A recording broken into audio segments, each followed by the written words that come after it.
வீடு விஜய் அங்கிள் கட்டி தந்தா நல்லா இருக்கும்.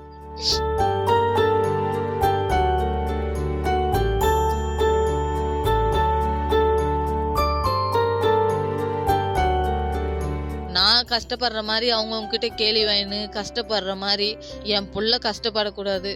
அவள் ஒரு நல்ல நிலைமைக்கு வந்து அவள் சம்பாரித்து அவள் உழைப்பில் சாப்பிட்ணும். என் பொண்ணுக்கோசம் தான் நான் வாழ்கிறேன். இல்லைன்னா எப்பயோ நாங்கள்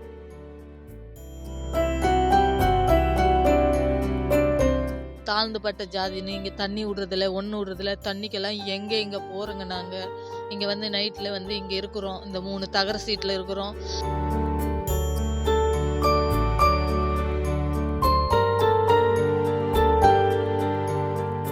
நாலு ஆம்பளைங்க வந்தாங்க குடிக்கிறதுக்கு. இங்கே குடிக்காதீங்க, வயசு பொண்ணுங்கள்லாம் இருக்குது, இங்கே வெளியே போங்கன்னு சொன்னதுக்கு, நீ யாரடி உந்தா இது அப்படின்னு கேட்குறாங்க. ஒரு மாதிரியாக பேசுகிறாங்க. நைட்டில் 12 மணி வரையும் 1 மணி வரையும் இங்கே சரக்கு அடிக்கிறாங்க.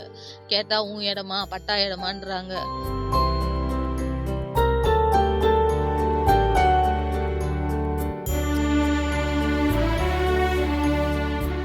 எங்கள் அம்மாலாம் அழுறாங்க, கஷ்டப்படுறாங்க. எங்கள் அம்மா எல்லாரும் வெளியே என்னை படிக்க வச்சிருக்கிறாங்க பொழைச்சி. எங்களுக்கு வீடு இல்லையா விஜய் ஐயா, நீங்கள் தான் அண்ணா கட்டி கொடுக்கணும் எங்களுக்கு. வேற யாரும் இங்கே ஆதரவு யாரும் இல்லை ஐயா. என் பேர் லட்சுமி. நான் வந்து இங்கே புதுப்பேட்டில் 30 வருஷமாக இருக்கிறேன். இங்கே வந்து நான் வந்து கிருஷ்ணகிரியில் தான் கல்யாணம் பண்ணிட்டு போனேன்.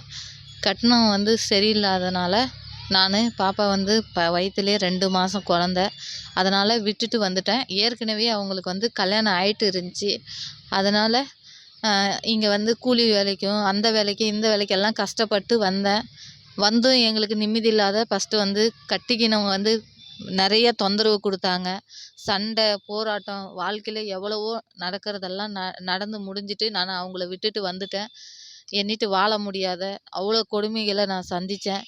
இப்போ வந்து கவர்மெண்ட் ஸ்கூலில் பாப்பாவை 5வது வரையும் இங்கே படிக்க வச்சேன்.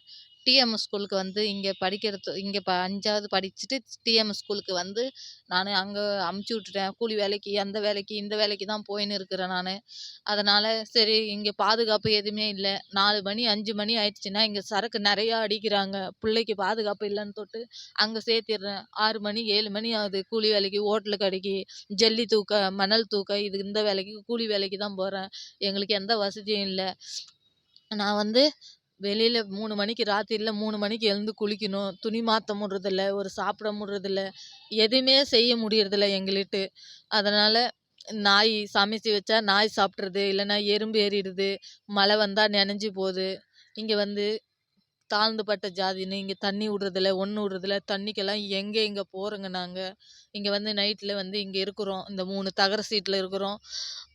அங்கே போய் பார்க்குள்ளே நாங்கள் படுத்துக்கிறோம். அங்கே கூட வந்து நைட்டு கூட நிறையா போராட்டம், நிறைய சண்டை. 4 ஆம்பளைங்க வந்தாங்க குடிக்கிறதுக்கு. இங்கே குடிக்காதீங்க, வயசு பொண்ணுங்கள்லாம் இருக்குது, இங்கே வெளியே போங்கன்னு சொன்னதுக்கு, நீ யாரடி உந்தா இது அப்படின்னு கேட்குறாங்க. ஒரு மாதிரியாக பேசுகிறாங்க. நைட்டில் 12 மணி வரையும் 1 மணி வரையும் இங்கே சரக்கு அடிக்கிறாங்க.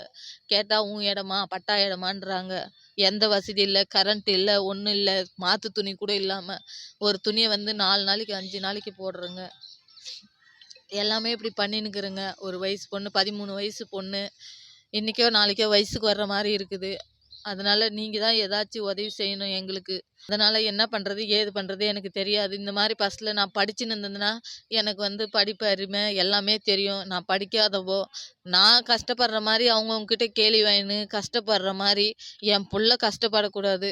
அவள் ஒரு நல்ல நிலைமைக்கு வந்து அவள் சம்பாரித்து அவள் உழைப்பில் சாப்பிட்ணும். எனக்கு அதுதான் ஒன்று. என் பொண்ணுக்கோசம் தான் நான் வாழ்கிறேன். இல்லைன்னா எப்பயோ நாங்கள் மருந்து குடிச்சு செத்துட்டுக்குவோங்க. இதுதான் உண்மை. இங்கே வந்து பாசறவங்கெல்லாம் ஒரு மாதிரியாக பேசுகிறாங்க. நாங்களா கம்முன்னு இருந்தால் கூட வேணுமுன்னே சண்டை இழுக்கிறது, அப்படி பிரச்சனை நிறையா வருது. ஒவ்வொரு நாளைக்கு ஒவ்வொரு பிரச்சனை வருது. நைட்டில் நாங்கள் தூங்குறதே இல்லை. நைட்டில் அந்த பிள்ளைக்கிட்ட உட்காந்து காவலுக்குறோம். யார் வருவாங்க, யார் கல் அடிப்பாங்க, இதே பயந்து பயந்து பயந்து நாங்கள் வாழ்ந்துருக்குறோம். உண்மையாக எங்கள் வீட்டில் ஒரு அரிசி இல்லை. நைட்டும் பட்டினியாக படுத்துங்க. முந்தா நேற்று பட்டினியாக படுத்தோம். பிள்ளைய வச்சுன்னு எங்கள் வீட்டுக்கு எந்த வசதியும் இல்லை. யாரும் கொடுக்குறதில்ல. ஒரு நாளைக்கு வேலை இருக்குது, ஒரு நாளைக்கு வேலை இல்லை. இருந்தால் போகிறேன், இல்லைன்னா வீட்டில் உக்காந்துக்கிறேன். பாப்பாவை ஸ்கூலுக்கு அனுப்பிச்சிட்டு எப்போ வருவான்னு. இங்கேருந்து திருப்பத்தூருக்கு அனுப்புகிறேன். இங்கேருந்து 8 கிலோமீட்டர் இருக்குது எங்கள் வீட்டில். பஸ் வசதி பஸ் பாஸுக்கு இது ஏதாச்சும் கொடுத்தீங்கன்னா அது நல்லாயிருக்கும். வீடு கட்டி கொடுத்தீங்கன்னா அது நல்லாயிருக்கும். எங்களுக்கு அவள் படிப்பு செலவுக்கு ஏதாச்சும் உதவுனா நீங்கள் தான் உதவி செய்யணும். பெரிய அதிகாரிங்கெல்லாம் நீங்கள் தான். நான் படிப்பு இல்லை, எனக்கு தெரியாது என்ன சொல்கிறது ஏது சொல்கிறதுன்னு. நீங்கள் தான் ஏதாச்சும் ஒன்று நல்ல முடிவாக சொல்லணும். வீடு எங்களுக்கு கொஞ்சம் கட்டி கொடுத்தா எங்களுக்கு அது போதும். இப்போதைக்கு தங்குறதுக்கு வீடு இல்லாத அங்கங்கே போய் படுத்துட்டு இருக்கோம் நாங்கள், அவங்கவுங்க வீட்டான கேட்டுன்னு. இங்கே பயந்து பயந்து படுத்துன்னுக்குறோங்க ராத்திரியெல்லாம். இதுதான் ஐயா எங்கள் கோரிக்கை. வேறு எதுவும் எங்களுக்கு காசு பணம் நெகை நெட்டு எதுவும் நாங்கள் கேட்கல ஐயா. இருக்கிறதுக்கு ஒரு வீடு ஐயா நாங்கள் கேட்குறோம். எங்கள் பிள்ளைய போட்டுன்னு படுத்துக்கிறேன். ஆம்பளை துணை இல்லை ஐயா. 13 வருஷமாக இருக்கிறேன் ஐயா நான் இந்த ஓலை கொட்டாயில். இப்போதைக்கு ஆதி காலத்துலேருந்து இங்கே தான் இருக்கிறோம். இப்போ பாப்பா வந்து இப்போ 13 வருஷம் ஆகுது ஐயா. வயசுக்கு வந்துட்டா என்ன பண்ணுறது? இன்றைக்கோ நாளைக்கோ உட்காரான்னுக்கிறாங்க. பார்க்குறவங்கெல்லாம் வயசு ஆம்பளைங்க வந்து வேணும்னே முடிக்கணும் வந்துக்கிறாங்க. இந்த ஒரு வாரத்துக்கு முன்னே பிள்ளைய முடிக்கிருக்கிறாங்க. பாப்பா வந்து சொல்லியிருக்கிறா வீட்டில், அம்மா யாருன்னு தெரியலம்மா 2 பேரும் முடிக்கணும் வந்தாங்க, நான் ஓடி வந்துட்டேன் அப்படின்னு பாப்பா சொன்னா.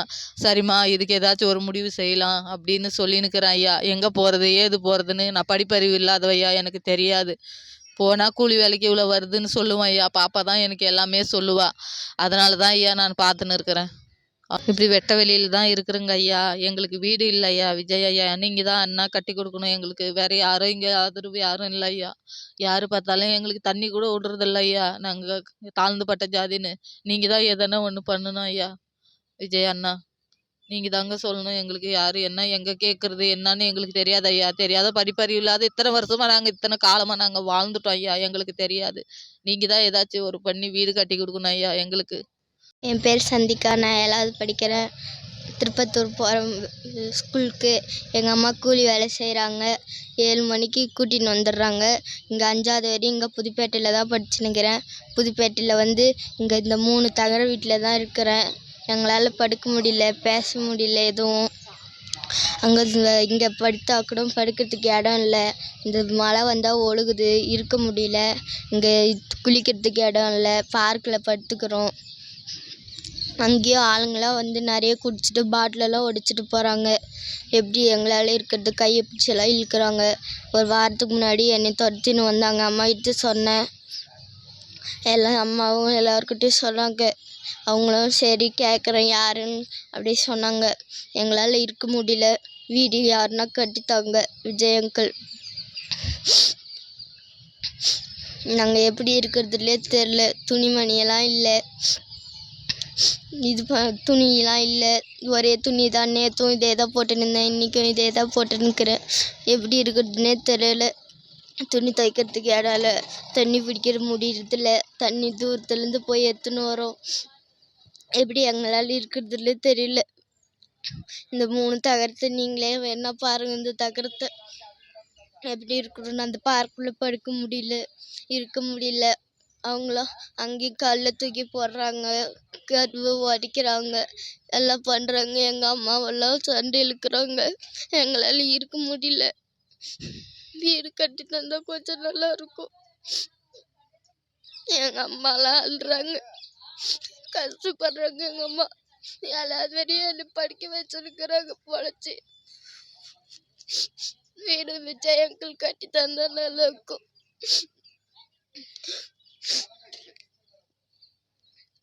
வீடு கட்டி தந்தா நல்லா இருக்கும். குளிக்கிறதுக்கெல்லாம் வசதி இல்லை. வீடு மட்டும் இருந்தால் எங்களுக்கு போதும். காசு நகைலாம் எங்களுக்கு வேணாம். வீடு மட்டும் இருந்தால் போதும். சீக்கிரமாக வீடு கட்டி தந்தீங்கன்னா நாங்கள் இருப்போம்.